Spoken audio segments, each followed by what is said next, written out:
찬송가 338장 내 주를 가까이 하게 함은 함께 찬양하겠습니다.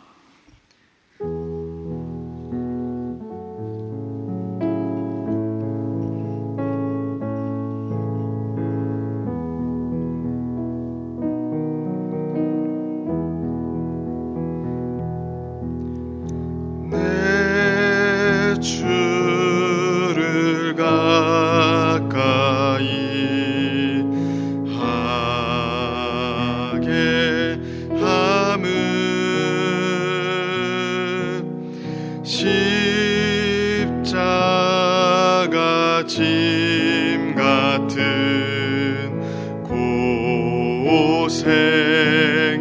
고생이나 내 일생 소원은 늘 찬송하면서 주께 더 나아가기 원합니다. 내 고생하는 것 옛 야곱이 돌베개 베고자 갔습니다.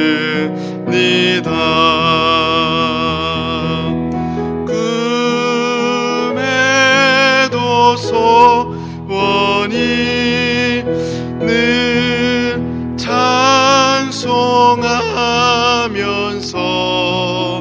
주께 더 나아가기 원합니다.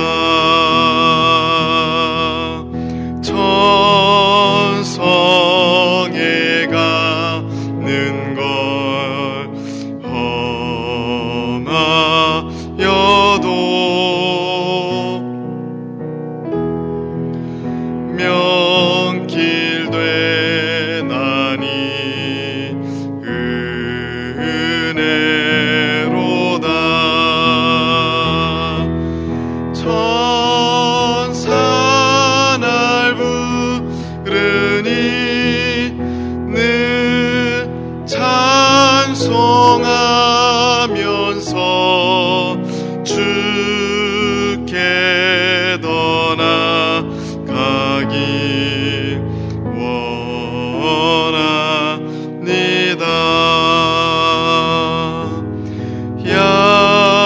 야곱이 잠깨어 일어난 후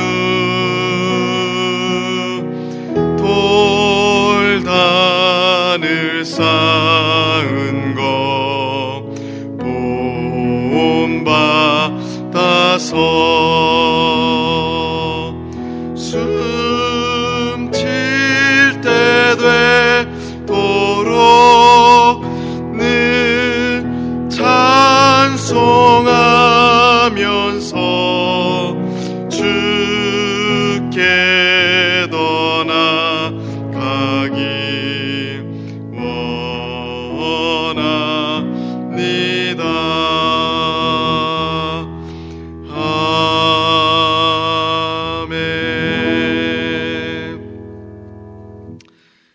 기도하겠습니다. 거룩하신 하나님 아버지, 오늘 또 우리에게 새로운 생명을 주시고 하루의 첫 시간을 주께 구별하여 드리게 하시니 감사합니다. 오늘 또 주님을 사모하는 마음으로 나아가오니 우리를 긍휼히 여겨주시고 은혜를 베풀어 주옵소서. 오늘 이 새벽에 주님과 깊이 교제하기를 원합니다. 이 시간 친히 이 자리에 임재하여 주셔서 우리와 만나주시고 우리에게 회복을 주옵소서. 특별히 주의 말씀 앞에 나아갈 때에 우리에게 친히 말씀하여 주옵소서. 주의 말씀으로 오늘도 살아갈 힘을 얻게 하시고 우리의 속사람이 강건하게 세워지게 하여 주옵소서. 무엇보다 주님의 몸된 교회와 우리의 성도들에게 은혜를 베풀어 주시기를 원합니다. 우리 교회를 주의 권능으로 붙들어 주시고 주께서 친히 세우심으로 주의 영광 나타내는 교회 되게 하여 주옵소서. 우리 각 성도들의 삶을 오늘도 특별히 지켜주시기를 원합니다.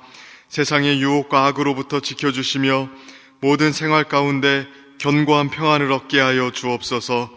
오늘 하루를 마칠 때에 과연 하나님께서 우리와 함께 하셨다고 고백할 수 있는 하루가 되게 하여 주옵소서.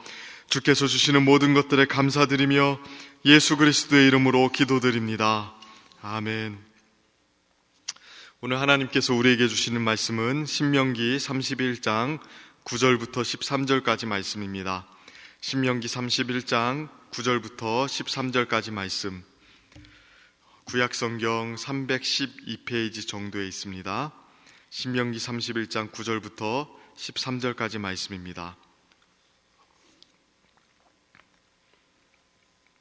우리 한 절씩 교독하도록 하겠습니다. 9절 제가 먼저 읽겠습니다.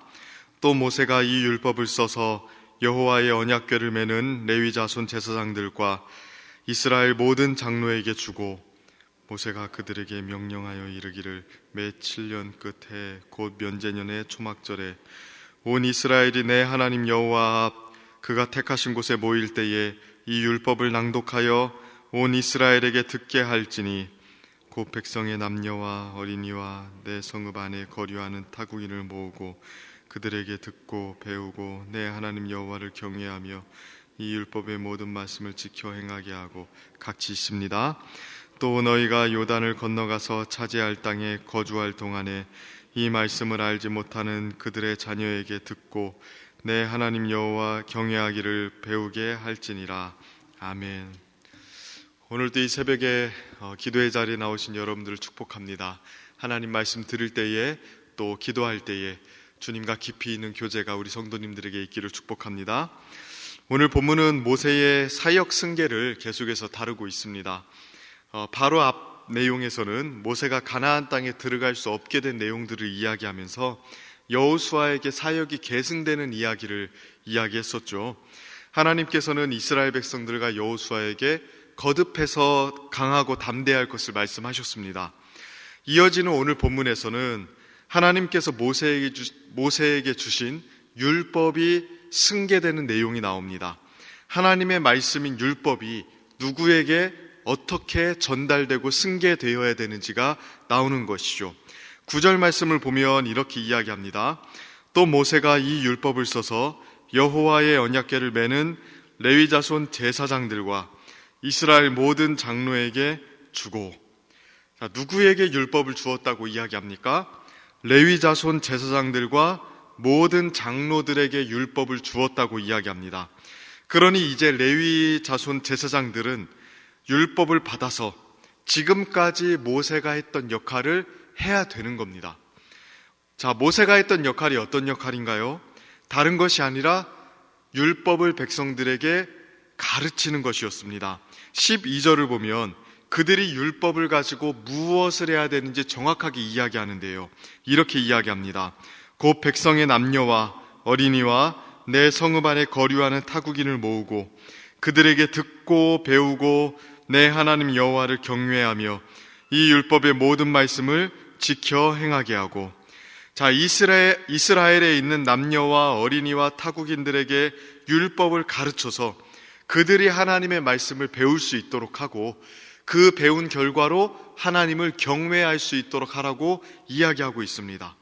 그러니까 모세로부터 전달받은 율법을 이스라엘 백성들에게 가르쳐서 이스라엘 백성들이 여호와를 참되게 예배하고 경외할 수 있게 만들라는 것입니다. 13절도 동일한 말씀을 하시는데 특별히 자녀들과 관련된 말씀을 덧붙여서 하십니다. 13절을 보시면 이렇게 이야기합니다. 또 너희가 요단을 건너가서 차지할 땅에 거주할 동안에 이 말씀을 알지 못하는 그들의 자녀에게 듣고 내 하나님 여호와 경외하기를 배우게 할지니라. 자, 뭐라고 말씀하십니까? 시간이 지나면 율법을 모르는 자녀들이 생길 수 있으니까 그들에게 율법을 가르쳐서 하나님 경외하기를 배우게 하라고 이야기합니다. 이것이 이스라엘 백성들의 제사장들과 또 지도자들이 대대로 율법을 가지고 힘써야 될 것이었습니다. 사실 아주 간단하고 단순한 일이었죠. 그러나 너무나도 중요한 일이었습니다. 이스라엘 백성들이 하나님의 백성으로서 존속할 수 있느냐 없느냐의 여부가 바로 이 일에 달려 있었기 때문입니다. 이 일이 제대로 되지 않으면 이스라엘 백성들의 신앙의 생명줄이 끊어지는 것은 시간 문제였기 때문입니다. 여러분 생각해 보십시오. 율법, 즉 토라이죠. 토라는 창세기부터 신명기까지를 이야기하는 겁니다. 이 토라를 제대로 배우지 못하는 자들이 어떤 상태에서 살아가겠습니까? 인류의 창조와 타락에 대해서도 모를 것이고요. 하나님께서 그들의 조상들에게 주셨던 그 언약의 내용에 대해서도 알지 못할 것입니다. 애굽에서의 놀라운 구원과 하나님의 위대한 기적도 물론 모르겠죠. 또한 광야에서 그들이 어떻게 구름기둥과 불기둥으로 인도받았으며 매일매일 어떻게 하늘의 양식을 먹게 되었는지도 알지 못했을 것입니다. 뿐만 아니죠. 자신들이 지금 살고 있는 이 가나안 땅이 어떤 땅이며 그 땅에서 어떠한 정체성을 가지고 어떻게 살아야 되는지도 몰랐을 것입니다. 자, 이렇게 모르는 상태 속에서 하나님의 백성다운 모습으로 살아가는 삶이 나올 수 있겠습니까? 하나님과 아무 상관없이 살아가는 것은 시간 문제가 될 것입니다. 하나님 백성으로서 어떠한 것도 갖추지 못한 채 이방 백성처럼 살아가는 것, 이건 시간 문제가 되는 것이죠. 그래서 율법을 가르쳐야 했던 것입니다. 단지 율법을 가지고 있는 것이 중요한 것이 아니었습니다. 율법이 이스라엘 백성들 가운데 돌에 새겨져서 그들 가운데 있다는 것 자체, 이게 중요한 것이 아닙니다. 오직 율법이 가르쳐져야 했던 것입니다. 누군가에게서 입술에서 귀로 전달되어야 했던 것이고, 우리 자녀들이든 아니면 이스라엘 백성 경내에 있는 어떤 사람들이든 간에 이 율법이 가르쳐져서 배움이 되어야 했던 것이죠. 오직 이 일을 통해서만 하나님 백성다운 정체성이 가지게 되는 것이고요. 이 가르침을 통해서만 시대가 바뀌어도 견고한 신앙의 전통이 살아있을 수 있게 되는 것입니다. 이거는 지금 우리에게도 동일한 일 아니겠습니까? 교회가 이 세상 가운데 자신의 정체성을 지킬 수 있는 유일한 방법이 무엇입니까? 하나님의 백성들이 그 선이 굵은 신앙 고백을 고수하면서 이 거친 세상 속에서 견고하게 설 수 있는 유일한 방법이 무엇입니까? 교회가 그 생명을 후대까지 이어지게 할 수 있는 유일한 방법이 무엇입니까? 다른 것이 아닙니다. 교회는 언제나 역사적으로 이 한 가지 방법에 의해서만 이 모든 것들을 유지시켰습니다. 무엇이었습니까? 하나님의 말씀을 가르치고 배우는 것입니다. 오직 이 일 하나를 통해서 교회의 생명이 지금까지 유지되었던 것이고요. 급변하게 변화되는 세상 속에서도 하나님의 백성들이 견고한 정체성을 가지고 살아갈 수 있게 만들었던 것입니다. 그러므로 다른 무엇보다도 언제나 교회가 힘써야 될 일은 하나님의 말씀을 가르치고 배우는 일입니다. 역사적 기독교는 이 일을 절대로 등한시하지 않았습니다. 만약에 우리가 이 일을 소홀히 하게 되면 우리의 힘과 생명력은 금세 사그러들고 말 것입니다. 다음 세대를 향하는 신앙의 물줄기도 약해질 것이고 언젠가는 메마르게 될 것입니다. 그러므로 우리 성도님들, 변화되는 이 세상 속에서 불변하는 하나님의 진리를 붙잡아서 가나안 같은 이 세상 속에 휩쓸려 가는 것이 아니라 견고하게 신앙 고백 안에 든든히 세워지기를 축복합니다. 뿐만 아니라 이 진리를 다음 세대 우리 자녀들에게도 잘 전수해 주시는 일에 많은 기도와 또 협력과 또 애써 주심을 부탁드립니다. 그런데 오늘 본문에서 한 가지 더 주목해 볼 만한 것이 있습니다. 바로 모세가 제사장들과 이스라엘 모든 장로들에게 율법을 낭독하고 가르치라고 이야기했는데 언제 그렇게 하라고 했는지를 주목해 볼 필요가 있습니다. 언제 율법을 낭독하고 가르치라고 이야기합니까? 사실 율법을 낭독하고 가르치는 일은 항상 힘써야 되는 일이었습니다. 그러나 하나님은 오늘 본문을 보니까 어떤 시기가 되면 특별히 이 일에 더 힘쓸 것을 요구하십니다. 언제입니까? 10절 말씀을 보면 이렇게 이야기하죠. 모세가 그들에게 명령하여 이르기를 매 7년 끝에 곧 면제년의 초막절에.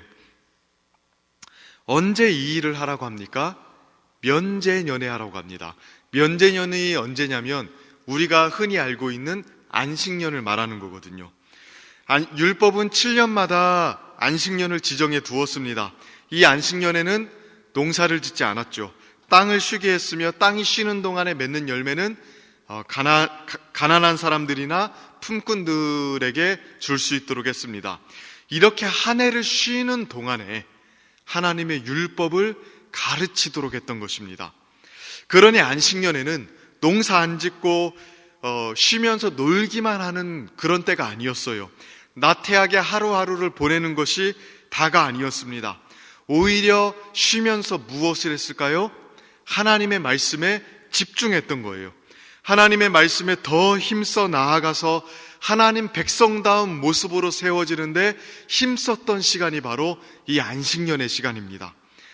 인생을 살다 보면 우리에게 이러한 시간이 필요할 때가 있습니다. 물론 이스라엘 백성들처럼 1년 동안을 통으로 쉴 수는 없죠. 그러나 하루에 단 몇 분이라도, 일주일에 단 몇 시간이라도 하나님 말씀 앞에 서서 집중하는 단기적인 안식의 시간들이 우리에게 필요합니다. 물론 우리에게는 정기적으로 주일이라는 안식일이 허락되어 있죠. 그 시간에 우리는 정기적으로 하나님 말씀 앞에 서서 집중적으로 하나님 백성다운 모습으로 세워지는 일에 몰두합니다. 그러나 그 안식일 뿐만이 아니라 주중에도 일정한 시간을 할애해서 하나님 말씀 앞에 나아감으로 우리가 하나님 앞에 온전하게 세워지는 일에 힘써야 되는 일을 우리가 늘 가져야 된다는 것입니다. 그러므로 우리 성도님들의 인생의 스케줄에 반드시 하나님 말씀 앞에 나아가는 이 시간들이 있기를 축복합니다. 하루에 몇십 분이라도 좋습니다. 한 주에 몇 시간이라도 괜찮습니다. 우리가 하나님 말씀을 배워 하나님 경외하는 것을 배우는 시간을 정기적으로 가질 수 있다면 아마 우리의 하루, 우리의 인생은 달라질 것입니다. 우리 중앙의 성도님들에게 이렇게 하나님 말씀 앞에 나아감으로 견고한 신앙의 뿌리와 정체성을 굵게 가지게 되는 일들이 있기를 축복합니다. 그래서 급변하는 시대 속에서 우리 교회와 우리 자녀들이 영적인 거목처럼 우뚝 서서 흔들리지 않고 이 시대 속에서 견고하게 살아가게 되는 일들이 있기를 주님의 이름으로 축원하고 축복합니다. 이 시간 함께 같이 기도하도록 하겠습니다. 말씀 붙잡고 이 시간 함께 같이 기도하기를 원하는데요, 이 시간 우리에게 은혜 베풀어 주시고 하나님 붙잡아 주셔서 우리가 참된 하나님 백성다운 모습으로 살아갈 수 있도록 가르치고 배우는 일에 몰두하고 힘쓰는 일들이 있도록 기도해 주시고, 특별히 날마다 하나님 말씀을 배우되 일정 시간을 할애해서 하나님 백성다운 모습으로 세워지고 우리의 정체성을 정말로 견고하게 하기 위해서 더욱더 힘쓰고 애쓰는 우리가 될 수 있도록 해달라고 기도해 주시길 바랍니다. 특별히 말씀을 통해서 들었을 때에 우리 다음 세대 자녀들에게 신앙이 잘 전수되는 일에 우리가 더 힘쓸 수 있도록 해달라고 함께 같이 기도했으면 좋겠습니다. 또한 나라와 민족을 위해서, 한국 교회를 위해서도 계속해서 기도해 주시기를 바랍니다. 우리 이 시간 주여 한번 간절하게 부르짖으며 하나님 앞에 나아가도록 하겠습니다. 주여, 사랑의 하나님 아버지, 은혜와 사랑을 감사합니다. 오늘 또 하나님 아버지 주의 은혜를 의지하며 나아가오니 하나님 아버지 붙들어 주시고 이끌어 주시옵소서. 주님, 오늘 또 주의 말씀 붙잡고 서기를 원합니다. 하나님 아버지, 주께서 말씀하신 대로 하나님 배우고 가르치는 일에 힘써서 하나님 백성다운 모습으로 견고하게 세워지기를 원합니다. 하나님 아버지, 계속해서 역사 속에서 하나님의 교회가 그 생명을 유지할 수 있었던 그 단순한 일, 하나님 저희들이 놓치지 아니하고 날마다 했음에 힘쓰기를 원하오니 우리에게 능력과 힘을 허락하여 주시고 말씀에 마음을 쏟고 하나님 아버지 우리의 시간을 쏟고 노력을 쏟을 수 있도록 은혜 베풀어 주옵소서. 그리하여 이 급변하는 시대 속에서 하나님의 백성다운 모습으로 세워질 수 있도록 은혜 베풀어 주옵소서. 하나님 아버지, 특별히 하나님 신앙 전수의 일에 더욱더 힘쓸 수 있게 하여 주시고 우리가 날마다의 시간을 구별하여 하나님 앞에 드려서 말씀 앞에 날마다 우리 자신들을 견고하게 세울 수 있도록 은혜 베풀어 주옵소서. 하나님 붙들어 주시옵소서. 매주 월요일은 특별히 성도들의 가정과 지역사회를 위해서 기도하는 날입니다. 이 시간 기도하실 때에 이번 한 주간도 모든 성도들의 가정이 하나 되고 자녀들이 형통함이 영육 간에 강건할 수 있도록 기도해 주시길 바랍니다. 또 성도들의 생업과 사업장마다 하늘의 문을 여시고 복 내려주시도록 성도들이 서는 곳마다 예수님의 향기를 나타내어 지역사회가 복받을 수 있도록 기도해 주시기를 바랍니다. 계속해서 담임 목사님을 위해서 기도해 주시고 함께 동역하는 우리 장로님들과 교역자들이 사랑으로 하나 되어 온 교회가 성령으로 충만한 가운데 부흥의 역사를 이루게 해달라고 기도해 주시기를 바랍니다. 성도의 가정과 지역사회를 위해서 합심으로 기도한 후에는 자유롭게 기도하시면 되겠습니다. 이 시간 기도하실 때에 먼저 저를 따라해 주시기를 바랍니다. 주여 문을 열어 주옵소서. 주여 문을 열어 주옵소서. 이 시간 주여 한번 간절하게 부르짖으며 하나님 앞에 나아가겠습니다. 주여